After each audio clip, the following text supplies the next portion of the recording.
Halo sobatku, selamat datang di channel Sobat Movie. Tempatnya review film paling asik dan menarik buat sobatku semua. Yang baru gabung, silahkan klik tombol subscribe ya dan nyalakan loncengnya, supaya kalian tidak ketinggalan film-film seru yang Mimin upload. Oke, gak usah berlama-lama lagi, langsung aja kita ke reviewnya. Gasken sob.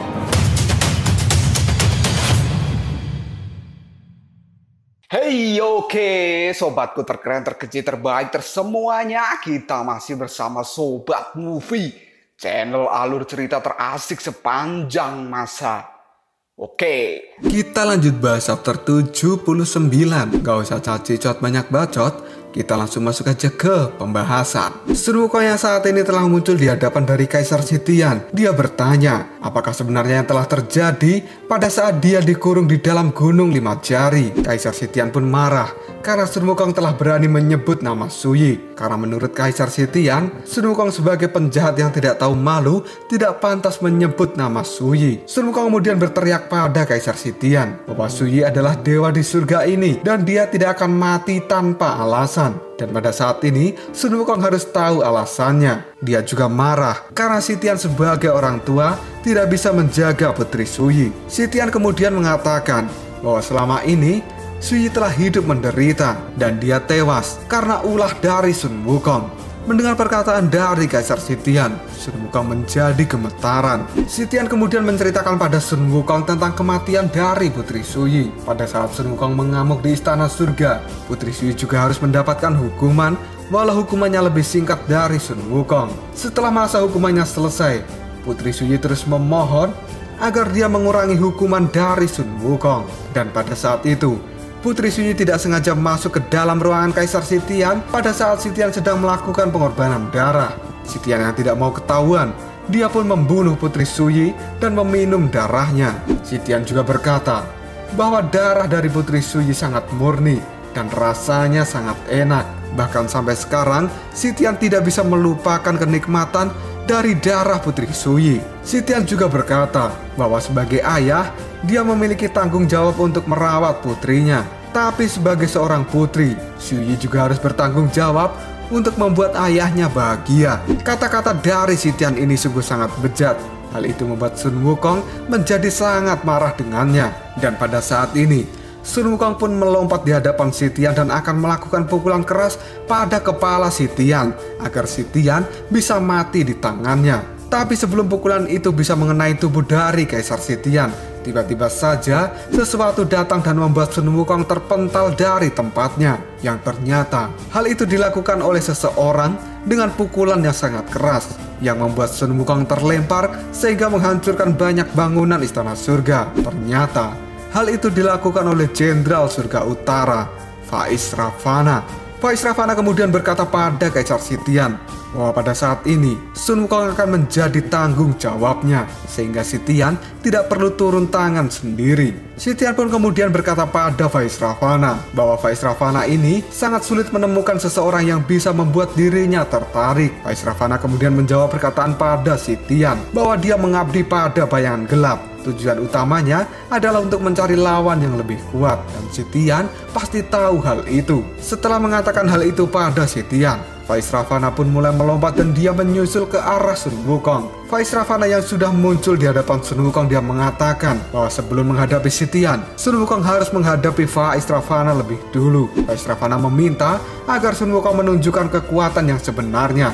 Sun Wukong yang merasa tertantang dengan kata-kata dari Faiz Ravana, dia benar-benar akan menunjukkan kekuatan terhebat. Dan saat ini Sun Wukong pun menepuk-nepuk dadanya dan tiba-tiba saja dia berubah menjadi kera raksasa. Faiz Ravana tidak terkejut sama sekali dengan tubuh kera raksasa dari Sun Wukong. Dia malah mengatakan bahwa ini adalah tubuh siluman mistik yang telah menyebabkan masalah bagi para dewa. Dan sekarang Faiz Ravana akan menjinakkan Sun Wukong dengan kekuatannya sendiri. Dia menyuruh Sun Wukong untuk segera maju. Kita berpindah ke alam baka. Raja alam baka yang telah melihat Shao Wuqing, dia mengatakan bahwa dia sangat merindukan Shao Wuqing karena Shao Wuqing sudah lama sekali tidak ke tempat ini. Walaupun Raja Alam Baka dan juga Shao Wuqing tidak pernah bertemu, sang raja ini terus mengawasi Shao Wuqing. Dia mengatakan bahwa sepertinya Shao Wuqing telah menjalani hidup yang lebih baik. Dia mempunyai guru baru dan juga melakukan hal-hal yang dapat dibanggakan oleh dunia. Tapi sang Raja Alam Baka, dia selalu percaya bahwa suatu hari nanti Shao Wuqing pasti akan datang kembali ke tempat ini. Karena tidak ada yang namanya abadi di dunia. Siapapun dan apapun pasti akan berakhir di alam baka. Hal itu dikatakan oleh Raja Alam Baka sambil tersenyum pada Shao Wuqing. Kemudian Raja Alam Baka mengamati tubuh Shao Wuqing baik-baik. Setelah itu dia mengatakan bahwa ternyata Shao Wuqing ini belum mati karena dia datang ke tempat ini menggunakan mantra khusus. Hal ini dilihat dari 3 api ungu yang berada di atas Shao Wuqing. Raja Alam Baka lalu bertanya, apakah tujuan Shao Wuqing ke tempat ini adalah untuk memutuskan kembali pada dirinya? Shao Wuqing pun menjawab bahwa dia sekarang namanya adalah Shao Wuqing dan dia bukan lagi iblis topeng merah yang Raja Alam Baka kenal, karena sekarang jalan mereka berdua telah berbeda. Shao Wuqing lalu mengatakan bahwa dia datang ke tempat ini adalah untuk meminta tolong pada Raja Alam Baka. Sang Raja Alam Baka yang mendengar perkataan dari Shao Wuqing, dia menyebutkan bahwa sekarang Shao Wuqing sudah terlihat sangat sombong. Dan Raja Alam Baka pun mengingatkan tentang masa lalu dari Shao Wuqing, karena pada saat itu masa lalu dari Shao Wuqing ini benar-benar kelam. Sang raja pun bertanya, apakah Shao Wuqing sudah melupakan jati dirinya yang asli pada zaman dahulu? Raja Alam Baka terus saja berbicara tentang masa lalu dari Shao Wuqing, bahwa pada saat itu Shao Wuqing ini adalah siluman yang paling ganas yang berada di sungai pasir. Kegelapan di dalam hati Shao Wuqing tidak akan pernah menghilang dengan mudah. Dan pada saat itu Shao Wuqing juga telah membunuh banyak manusia. Dia pun mengirim jiwa-jiwa manusia itu ke alam baka dan menjadi koleksi dari Raja Alam Baka. Shao Wuqing juga sudah menjadi perwakilan dari Raja Alam Baka yang ada di dunia manusia. Dan Shao Wuqing adalah seseorang yang paling kompeten yang pernah dimiliki oleh Raja Alam Baka. Raja Alam Baka juga berkata bahwa suatu hari Shao Wuqing telah bertemu dengan Biksu Tong, dan hal ini membuatnya menjadi seorang pengkhianat. Shao Wuqing pun pergi dari sisi Raja Alam Baka dan ini membuat dirinya marah selama bertahun-tahun. Shao Wuqing kemudian menjawab perkataan Raja Alam Baka bahwa dulu dirinya memang melayani sang raja, tapi saat ini Shao Wuqing sudah bertobat. Shao Wuqing kembali mengatakan bahwa sekarang jalan mereka sudah jelas-jelas jauh berbeda. Tujuan dia datang kemari untuk menemui Raja Alam Baka karena Shao Wuqing merasa putus asa dan harus meminjam kompas alam baka dari sang Raja Alam Baka ini. Sang raja pun kali ini tertawa mendengar kata-kata dari Shao Wuqing. Sang raja kemudian mengatakan, apakah seorang pengkhianat berhak meminta bantuan dariku dan mencoba meminjam barang-barang yang aku miliki? Raja Alam Baka kemudian menyebut Shao Wuqing bahwa sekarang dia sudah terlalu naif. Dan tanpa kompas itu, Shao Wuqing tidak akan pernah bisa mempertahankan nyawa di tempat ini. Dan kini, sang Raja Alam Baka pun tertawa terbahak-bahak. Dia juga mengingatkan pada Shao Wuqing bahwa dirinya adalah penguasa alam baka. Dan di tempat ini, tidak akan ada orang yang bisa melampaui bahkan melawan dirinya. Dan sekarang, Raja Alam Baka tidak akan pernah memaafkan seorang pengkhianat seperti Shao Wuqing. Shao Wuqing pun terus saja memohon pada Raja Alam Baka jika sang raja mau meminjamkan harta miliknya.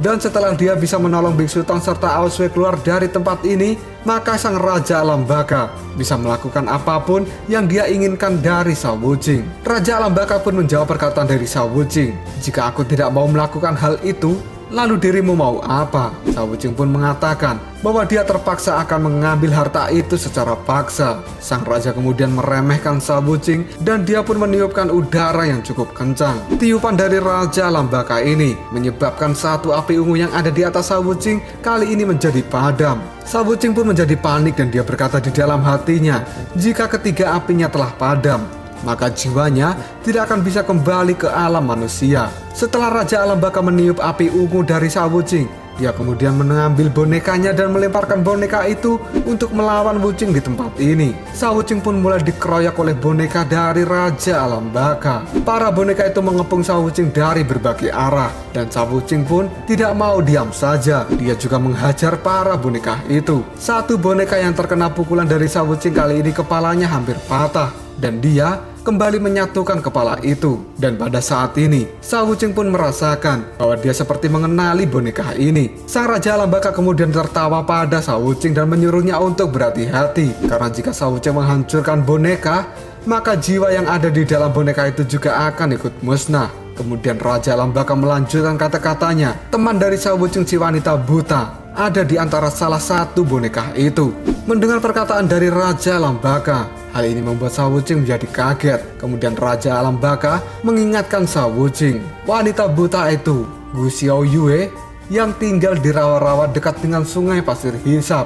Kau pasti mengingat dia kan? Sejak kamu mengkhianatiku, aku sudah lama berpikir bahwa dialah yang telah mengubah hidupmu, bukan Tang Sanjang. Karena itu adalah wanita yang telah menemukan kemanusiaanmu. Xiao Wuqing pun kini menjadi sangat marah pada Raja Alam Baka. Sang raja pun kembali mengatakan bahwa jiwa dari Gu Xiaoyue ada di antara salah satu boneka itu. Dan kini para boneka pun kembali menyerbu ke arah Xiao Wuqing. Kita flashback pada masa lalu Xiao Wuqing dan juga Gu Xiaoyue. Gu Xiaoyue ini adalah seorang wanita buta yang dikenal oleh Xiao Wuqing. Xiao Wuqing pun selalu datang untuk mengunjungi Gu Xiaoyue. Tapi setiap pertemuan mereka, Xiao Wuqing tidak pernah mengucapkan satu kata pun pada Gu Xiaoyue.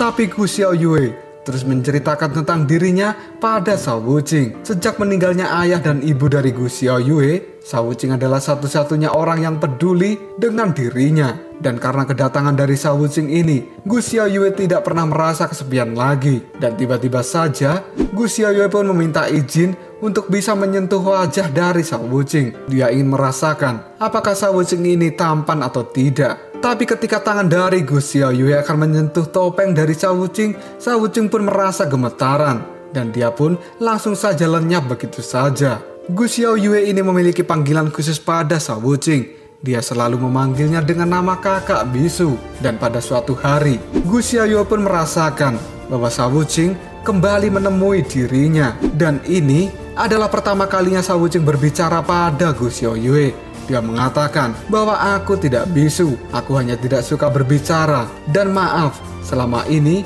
aku tidak pernah mengatakan padamu. Hal ini membuat Gu Xiaoyue menjadi kaget. Karena ternyata Xiao Wuqing tidaklah bisu seperti yang dia kira. Kedatangan dari Xiao Wuqing ini adalah untuk menyampaikan sesuatu pada Gu Xiaoyue. Xiao Wuqing mengatakan bahwa dia telah bertemu dengan seseorang yang telah merubah hidupnya. Dan pada saat ini, Xiao Wuqing telah memutuskan untuk pergi dan melakukan perjalanan dengan orang yang dia temui. Dan dia akan meninggalkan Gu Xiaoyue.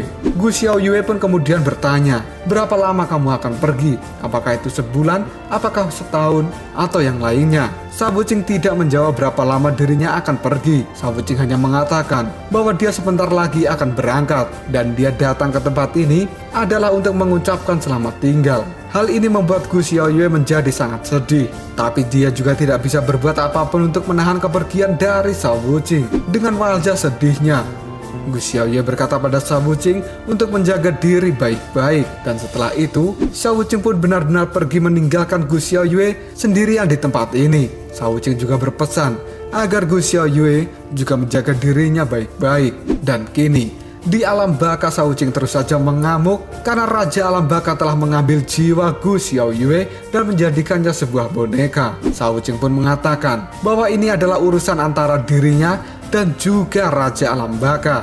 Dia tidak perlu melibatkan jiwa dari Gu Xiaoyue. Raja Alam Baka berkata pada Xiao Wuqing bahwa dia akan selalu membalas dendam dengan cara apapun. Karena Raja Alam Baka tahu bahwa Gu Xiaoyue adalah orang penting bagi Xiao Wuqing, maka dia akan memusnahkan jiwa dari Gu Xiaoyue ini. Tiba-tiba saja, salah satu boneka memeluk Xiao Wuqing dari belakang dan meniup api samadhi milik Xiao Wuqing. Hal ini membuat Xiao Wuqing menjadi marah dan dia menghajar boneka itu dan melemparnya. Dan setelah itu, Xiao Wuqing pun menggunakan mantra khusus untuk memanggil badai pasir. Dan kini ledakan badai pasir cukup besar terjadi di Alam Baka. Raja Alam Baka pun tersenyum pada Xiao Wuqing lalu berkata, jika ternyata Xiao Wuqing juga memiliki mantra seperti itu. Dia merasa sekarang Xiao Wuqing menjadi lebih kuat. Para boneka Raja Alam Baka saat ini telah terjebak di pasir Xiao Wuqing. Kemudian Xiao Wuqing pun melesat. Dia akan mencari jiwa dari Gu Xiaoyue di antara para boneka milik Raja Alam Baka. Xiao Wuqing pun tidak akan menyerah dan dia harus menemukan satu boneka yang tepat yang berisi jiwa Gu Xiaoyue. Karena saat ini Xiao Wuqing hanya memiliki satu kesempatan saja. Dalam pencarian jiwa Gu Xiaoyue ini, Shao Wuqing hanya akan mengandalkan perasaannya ketika dirinya pertama kali bertemu dengan Gu Xiaoyue. Dan kini Shao Wuqing pun menangkap satu tangan dari boneka yang ternyata itu adalah boneka dari Gu Xiaoyue. Shao Wuqing pun kemudian memanggil namanya. Ketika Shao Wuqing menyebutkan nama Gu Xiaoyue, boneka itu pun berubah dan mengeluarkan jiwa Gu Xiaoyue. Tapi tiba-tiba saja sesuatu pun melesat ke arah Shao Wuqing yang ternyata itu adalah senjata kait dari Raja Alam Baka. Senjata itu pun kali ini menembus tubuh dari Shao Wuqing. Kemudian Raja Alam Baka tertawa bahwa Shao Wuqing telah terpancing olehnya dan dia pun sangat senang karena telah berhasil menangkap jiwa dari Shao Wuqing. Saat ini Shao Wuqing pun sudah tidak bisa melakukan apapun. Topengnya bahkan terlihat retak oleh serangan Raja Alam Baka. Lalu apakah yang akan terjadi selanjutnya? Apakah Shao Wuqing akan berhasil meloloskan diri dari Raja Alam Baka? Jika kalian penasaran, tunggu aja jawabannya di next video. Koprol Shop. Tetap stay di channel Sobat Movie dan jangan lupa klik subscribe, like, dan share ke teman-temanmu agar channel ini dapat berkembang dan menghibur kalian semua. See you next tomorrow.